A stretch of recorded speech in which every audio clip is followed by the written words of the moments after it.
Hola a todos, bienvenidos a Lenguas Resuelto. Alguien me solicitó la resolución de practicar lo aprendido. Probablemente algunos se pregunten el por qué no aparecen las resoluciones de esta sección que viene en el libro de Lengua.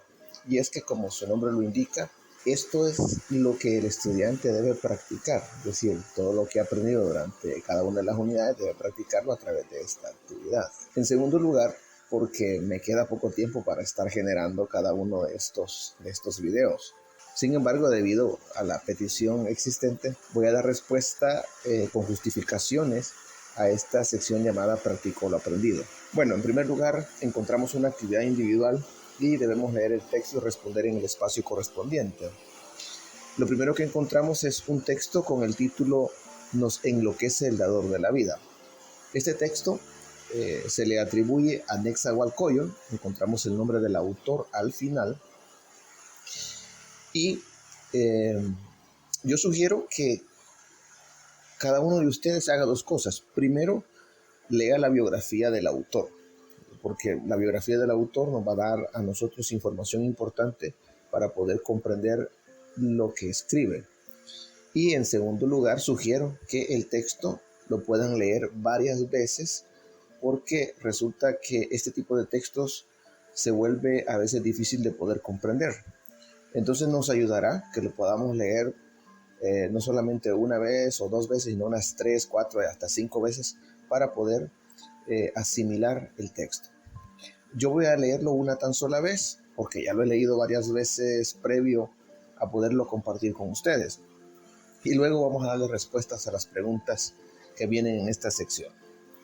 Nos enloquece el dador de la vida, es el título. Dice el texto: no en parte alguna puede estar la casa del inventor de sí mismo. Dios, el Señor nuestro, por todas partes es invocado, por todas partes es también venerado. Se busca su gloria, su fama en la tierra. Él es quien inventa las cosas, Él es quien se inventa a sí mismo, Dios. Por todas partes es invocado, por todas partes es también venerado. Se busca su gloria, su fama en la tierra. Nadie puede ser amigo del dador de la vida. Solo es invocado. A su lado, junto a él, se puede vivir en la tierra. El que lo encuentra tan solo sabe bien esto. Él es invocado. A su lado, junto a él, se puede vivir en la tierra. Nadie en verdad es tu amigo, oh dador de la vida. Solo como si entre las flores buscáramos a alguien, así te buscamos. Nosotros que vivimos en la tierra, mientras estamos a tu lado, se hastiará tu corazón. Solo por poco tiempo estaremos junto a ti y a tu lado. Nos enloquece el dador de la vida, nos embriaga aquí. Nadie puede estar acaso a su lado, tener éxito, reinar en la tierra. Solo tú alteras las cosas como lo sabe nuestro corazón. Nadie puede estar acaso a su lado, tener éxito, reinar en la tierra. Después de la lectura vamos a encontrar 3 preguntas. Bueno, encontramos 5 en realidad, pero encontramos 3 preguntas que vamos a subrayarlas primero. Yo le he colocado un recuadro o un rectángulo, como ustedes gusten llamarle, para poder señalar la respuesta correcta. Sin embargo, lo que interesa aquí es poder argumentar por qué esa es la respuesta correcta. La primera pregunta dice: ¿cuál característica de la literatura precolombina predomina en el poema? Ya en semanas anteriores se nos ha explicado en las primeras clases cuáles son las características de la literatura precolombina. Sin embargo, en las opciones de respuestas también las encontramos. Solo que el ítem nos dice que debemos encontrar la característica que predomina. Es decir, en las opciones de respuesta vamos a encontrar diferentes características. Nosotros vamos a seleccionar aquella que predomina. En la opción A, la respuesta es la representación de un ciclo de renovación. En la opción B, la respuesta es la manifestación de ritos ceremoniales. En la opción C, la relación entre las deidades y los seres humanos. Y la opción D, la interpretación de la realidad mediante metáforas. La respuesta correcta a este ítem es la relación entre las deidades y los seres humanos. ¿Pero por qué? Si nosotros observamos, y si ustedes se dieron cuenta, yo les estoy mostrando aquí mi texto, el texto que yo he trabajado, se van a dar cuenta cómo en diferentes estrofas y diferentes versos existe esa relación y se vuelve repitente en el texto. Observen las partes que se repiten, que nos hablan precisamente de esa relación. Dice el texto en la primera parte que yo he señalado, he colocado este rectángulo, este cuadro aquí alrededor del texto.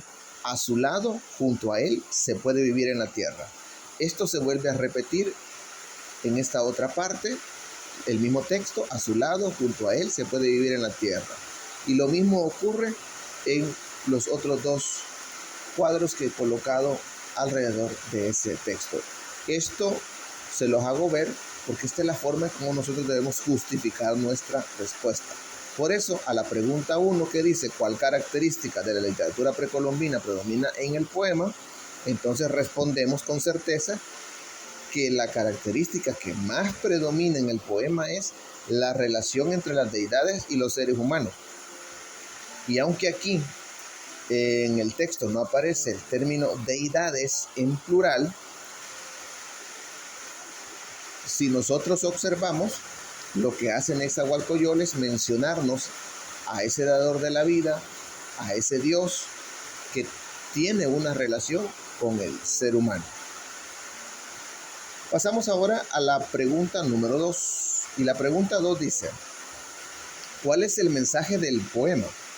Y nos da 4 opciones. El sentimiento de alegría que provoca el Dios creador, la grandeza y superioridad que posee el Dios creador, el Dios creador es quien provee la vida a todos los seres humanos, y en la opción D, la adoración o veneración que los seres humanos deben al Dios creador. Bueno, en este caso he señalado la opción B y he colocado ahora un cuadro de color celeste, porque el color me va a servir a mí para poder identificar cuál es el texto que justifica mi respuesta. Yo lo he hecho de esa manera, ustedes pueden hacerlo pues, como ustedes gusten. ¿Por qué mi respuesta es la opción B, la grandeza y superioridad que posee el Dios creador? Observemos el texto, vayamos al texto y observemos. Vean, el texto señalado con celeste dice, se busca su gloria, su fama en la tierra.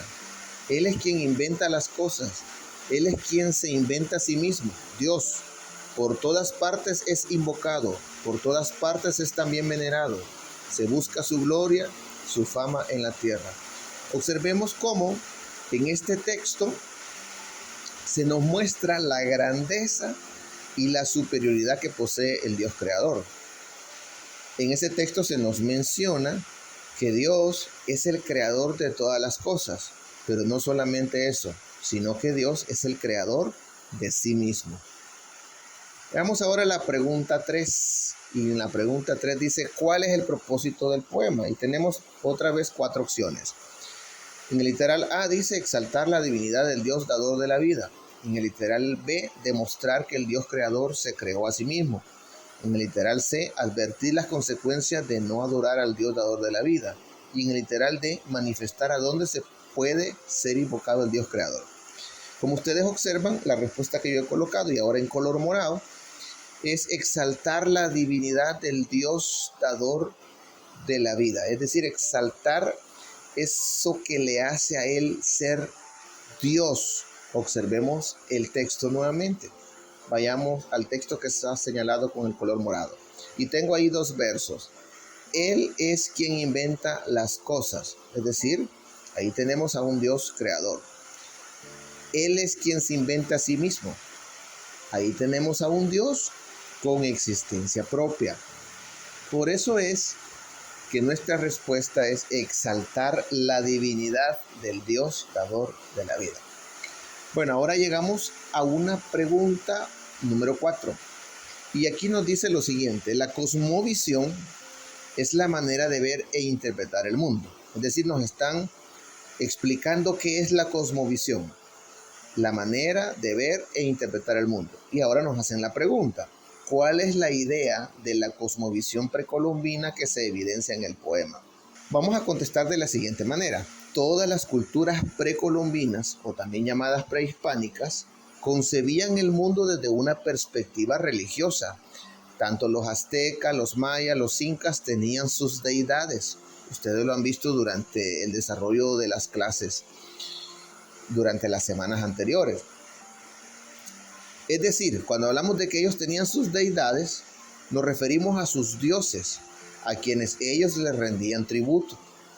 A estos dioses también les atribuían poderes y facultades que ningún otro ser humano tenía. A partir de aquí, es decir, a partir de comprender el mundo de esta manera, explicaban la existencia de todo lo creado. Por tanto, la cosmovisión precolombina trata de la relación existente entre los dioses y su creación, incluyendo al ser humano como parte de esta creación. Tenemos ahora la pregunta número 5 y dice de la siguiente forma: establezco una relación entre la cosmovisión precolombina y la cosmovisión actual. Mi respuesta es la siguiente. Ustedes pueden modificarla o si tienen una opinión distinta, pues de igual forma pueden colocar su respuesta. Yo contesto de la siguiente manera. La relación que podemos establecer en cuanto a la cosmovisión es el asentimiento, es decir, el estar de acuerdo con respecto a lo divino. Independientemente de la cultura y del tiempo en el que ésta se ha desarrollado, el ser humano le ha atribuido lo sobrenatural y lo inexplicable a un ser superior. Esto es perceptible en los registros de sus escritos, como el texto que se ha leído para esta parte llamada Práctico lo aprendido. Hay que hacer la observación que en la actualidad, debido a los avances científicos, existen fenómenos que se pueden explicar ya no como un mito, sino mediante comprobaciones científicas. Aunque esto último también ha llevado a un pequeño número de personas a negar la existencia de ese ser superior. Muy bien, ahora nos indica que en el espacio debemos colocar las opciones de respuestas y como ya las hemos subrayado, hemos colocado un pequeño cuadro ahí alrededor de la respuesta, ahora basta con que rellenemos cada una de las opciones. Al final nos solicita que podamos socializar la tabla de respuestas con nuestro docente. Muchísimas gracias por su atención. Hasta la próxima.